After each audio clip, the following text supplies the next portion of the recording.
Hello বন্ধুরা, আমার একটি নতুন ভিডিওতে তোমাদের সবাইকে স্বাগত জানাচ্ছি। আশা করি তোমরা সবাই ভালো আছো।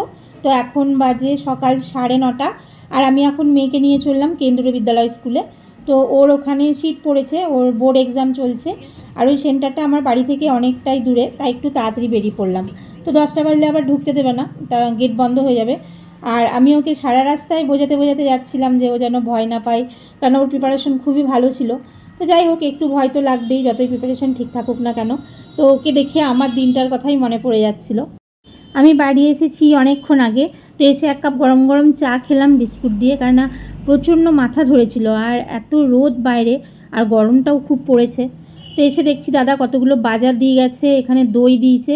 তো আমার তো ফ্রিজ নেই, তাই দইটা জলে বসালাম। আর দেখো এসে আমি রান্না শুরু করেছি আলু উচ্ছে ভাজা। আর দাদা এখানে মাছ দিয়ে গেছিলো, রুই মাছ। তো মাছটা বেশ টাটকা ছিল, তো মাছটাকে ভালো করে ধুয়ে নিলাম। আর কিছুটা আঁশ ছিল, আঁশটাও ছাড়িয়ে নিলাম। তো মাছটা পাতলা করে ঝোল করব, কারণ গরম পড়েছে।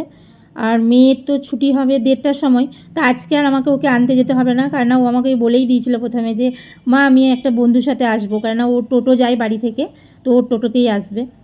তো দেখো এখানে আমি মাছটা ধুয়ে নুন আর হলুদ মাখিয়ে নিলাম। তো এটা আলু আর পটল দিয়ে ঝোল করব।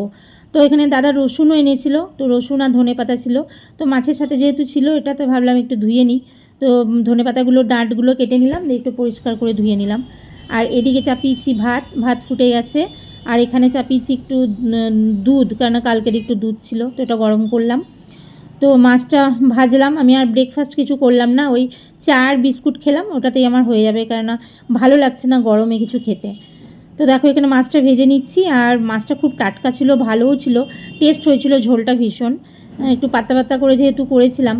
তো আলু উচ্ছে ভাজা আর এই মাছের ঝোলটাই করব, আর কিছু করব না, কারণ গরমে না কিছু খেতে ভালো লাগছে না। ওই নিম পাতা বলো কিংবা উচ্ছে বলো, যে তেঁতোটা খাচ্ছি ওটা খেতেই ভালো লাগছে। তো পটল তো মেয়ে খাবে না, পটলটা আমি খাবো, আর ও আলু দিয়েই খাবে, কারণ ওকে দিলেও ও খেতে চায় না পটলটা। তো যাই হোক, এখানে টমেটো দিয়ে দেখো পাতলা করে ঝোলটা করছি।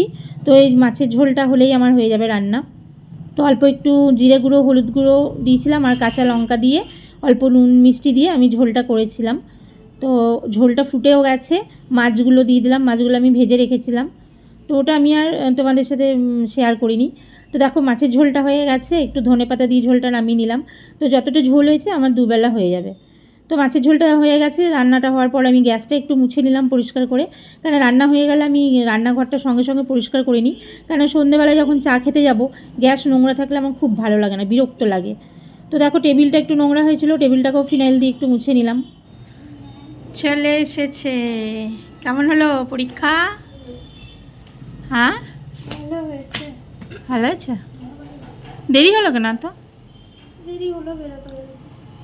আচ্ছা চলো জামা কাপড় ছাড়ো, দিয়ে খেয়ে নাও। খিদে পেয়েছে না? জল খেয়েছিলি? বোতলে জল দিয়েছিলাম। তো মেয়ে তো এসে থেকেই বলছে খুব খিদে পেয়েছে, তো ওর খিদে পেয়েছে বলে ওকে ভাতটা দিয়ে দিলাম। তো এখানে ভাত বেড়ে দিলাম, মাছের ঝোল আর উচ্ছে ভাজা দিয়েও খাবে। আর আমার কটা কাপড় আছে কাচবো, কেচে স্নান করে পুজো দিয়ে তারপর আমি খাবো। তো দেখো এখানে ভাত দিয়ে দিয়েছি ওকে, ও ভাত খাচ্ছে। এবার আমি গিয়ে স্নান করব। জামা কাপড় ছিল, আমি এগুলো কেচে স্নান করে নিয়েছি। তো আজকে রোদ দেখো কেমন উঠেছে, বাঘের মতন রোদ উঠেছে। তো জামা কাপড়গুলো এখানে ছাদে মেলে দিলাম। তো আমার স্নান হয়ে গেছে, এবারে গিয়ে আমি পুজো দেবো, তারপরে ভাত খেয়ে একটু বিশ্রাম করব। তো চলো তোমাদের সাথে আমি আবার পরে কথা বলছি।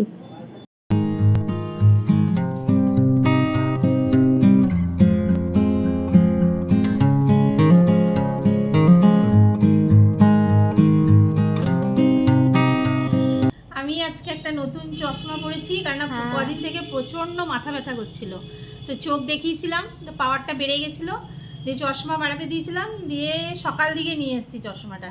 তো পরা হয়নি, তো চশমাটা যখন পরছি না তখন সব কিছু উঁচু নিচু লাগছে। এখন তো কটা দিন কেমন একটা লাগছে, মানে একটু অ্যাডজাস্ট হতে একটু টাইম লাগবে। হ্যাঁ এখন তো টাইম লাগবে, তাই সবসময় পরছি না, মানে যখন সাইড থেকে একটু ফ্রেমটা দেখিয়ে দাও, সাইড থেকে একটু দেখো। হ্যাঁ এটা হচ্ছে ব্লু এর মধ্যে ফ্রেমটা, আর আশা করছি মাকে এটাতে তোমাদের পছন্দ হয়েছে ফ্রেমটা। আর মাকে আমার ওপিনিয়নে মাকে ভালোই লাগছে ফ্রেমটা দেখতে, কেন কি আমার সেরকমই কিছু নেওয়ার ইচ্ছা ছিল যেটা ফেসের সাথে খুব ভালো যায়। তো একটা মাইনাস হয়ে গেছে, একটা প্লাস আছে, না পড়লেই হতো না চশমাটা। কেমন একটা লাগছে, উঁচু নিচু লাগছে সবকিছু, একটু টাইম লাগবে অ্যাডজাস্ট হতে। তো আজকে সকাল থেকেই মাথাটা প্রচণ্ড যন্ত্রণা করছিল, যার জন্য চশমাটা পরলাম। আর সবসময় পড়ছি না, কোনো কিছু যখন বই পড়ছি বা কোনো কিছু মোবাইল দেখার দরকার হচ্ছে তখনই পড়ছি, কারণ মাথা ব্যথা করছে। জানিও তোমরা অবশ্যই কেমন লেগেছে চশমাটা, আর আমাকে কেমন লাগছে চশমাতে। তো চলো, গরম গরম সিঙ্গারা এনেছে মেয়ে, খেয়ে নিই। অনেকদিন সিঙ্গারা খাওয়া হয়নি। অনেকদিন পর সন্ধ্যাবেলায় আজকে সিঙ্গারা খাচ্ছি। তো মেয়েকে দিয়ে সিঙ্গারা আর ফ্রুটি আনালাম। তো দেখো এখানে সিঙ্গারা দিয়েছে, চাটনি দিয়ে খাচ্ছি, পুরো জমে যাবে। তো কালকের ভিডিওটা আমি শেষ করতে পারিনি, তাই ভাবলাম আজকে ভিডিওটা একটু শেষ করে দিই। তো দেখো এখন নেক্সট ডে মর্নিং আমি বানাচ্ছি ব্রেকফাস্ট। তো এখানে বড়া পাওয়ের যে পাও আছে, তো এই পাওটাকে আমি একটু সেঁকে নিচ্ছি। তো মুম্বাই যখন খাই তখন এই পাওটাকে কেটে যে ওরা বড়াটা বানায়, ওই বড়াটাকে ভরে দেয়। তো দারুণ লাগে চাটনি দিয়ে খেতে। তা আমার ঘরে তো সেই ব্যবস্থা নেই, তাই আমি পাওটাকে একটু ভেজে নিচ্ছি। আমি চা করব, চা দিয়ে খেয়ে নেবো। তো মেয়ে এটা খাবে না বললো, তাই ওকে একটুখানি মুড়ি দিয়ে ছাতু দিয়ে দিচ্ছি। তো গরম পড়ে গেছে, ও ছাতু মুড়িটা খেতে খুব ভালোবাসে, তাই একটু অল্প চিনি দিয়ে জল দিয়ে ওকে গুলে দিয়ে দিলাম। তো ওটাই ভালোভাবে খাবে, আর আমি একটু চা করে পাউরুটিটা খেয়ে নেবো।